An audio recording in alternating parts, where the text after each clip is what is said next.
they sent me back out again. I said, you guys send me out one more time, there's going to be lions out there, you know. It's going to be a whole Roman festival out here.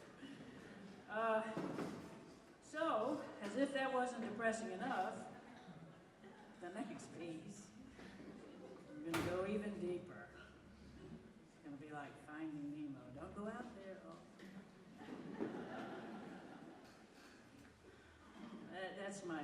I had two great names that I adopted, and they were Dory and Nemo. I never had to wonder where they were, though. I was never an issue. You could always hear or smell where they were. Always. The next piece that we're going to be performing is called One Life Beautiful. And as I stated before, that's when I write for band, I typically only write what I want to and when I want to and for who I want to. And I had just had a piece come out that was called Khan, about Khan. Not Star Trek Khan, not that one. The other one, the much older one. It was by a good friend of mine named Ray Kramer, who's a retired band director from Illinois University, and just a fantastic guy, fantastic conductor, and a very close friend, he and his wife both. And Ray's about 13 years older than me, truthfully, 13 years older than me, my real age.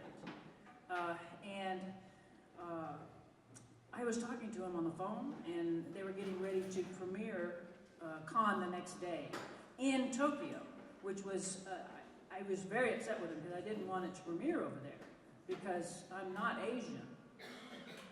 And I said, Ray, this is like inviting a whole lot of Asian people to my home and cooking Asian food for them.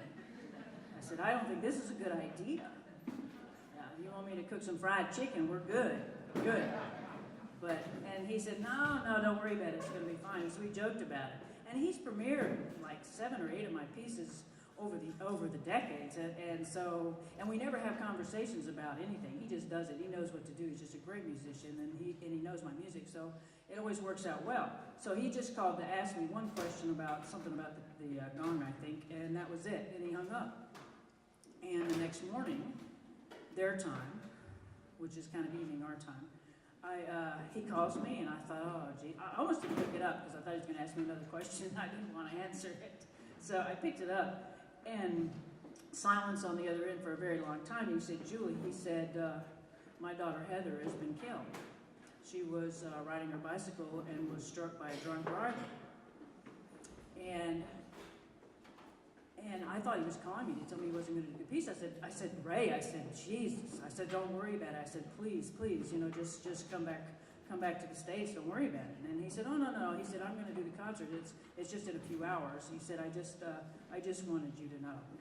And Heather was 32 and had 4 children, 8 years and younger. And so it was really, really devastating.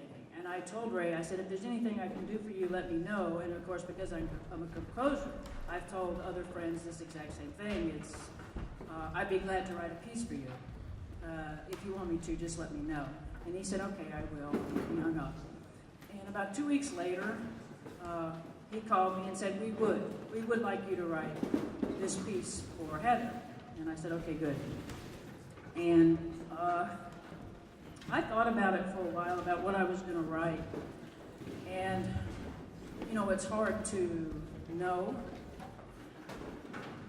what to write in that kind of an instant. Some people want something that's really big and beautiful, and other people just want something that's sad because they feel sad, they want something sad.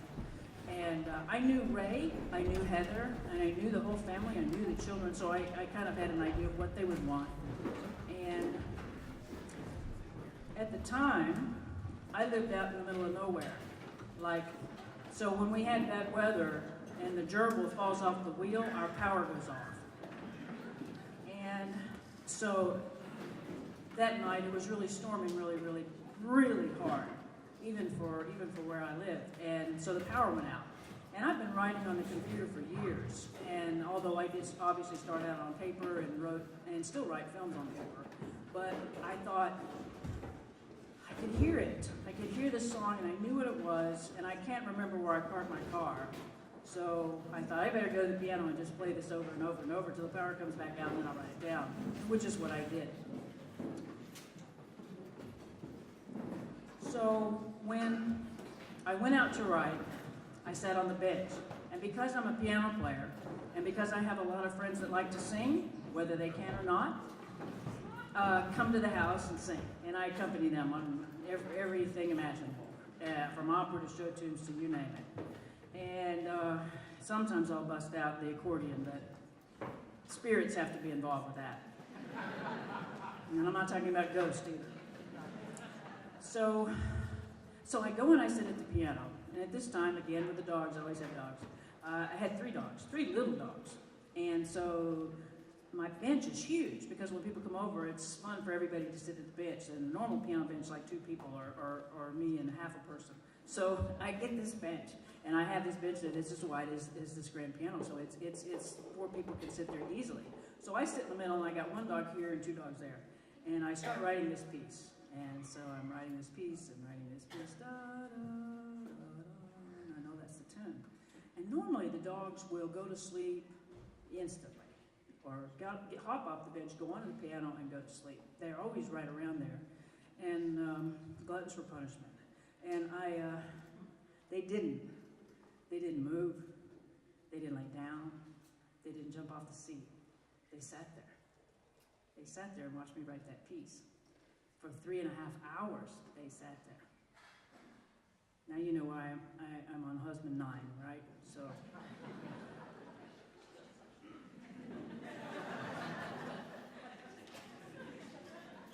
I don't count that high. So it was just strange. It was a very strange experience. I just knew when I was done with it that it was what they wanted, and I don't feel like I had a ghost sitting with me. I'm not trying to go there. I just know that I had help writing that, and I had a lot of help writing that because it wrote itself that night. I was done the next morning, and so that's this piece, and it means a lot to me. It means a lot to a lot of people. It's been recorded in 72 countries. It's been played by so many people, orchestras and band. And every time someone plays it, I get an email, or I get a letter, or I get a private post from Facebook, or a private post from any number of other things of people telling me who they've lost and why they're playing the song. It's a lot. It's a lot. And it's very hard to read them. But for me, I'm glad it's there, and I'm glad I wrote the piece, and I'm glad it serves that purpose. So I hope you enjoy it. One Life, beautiful.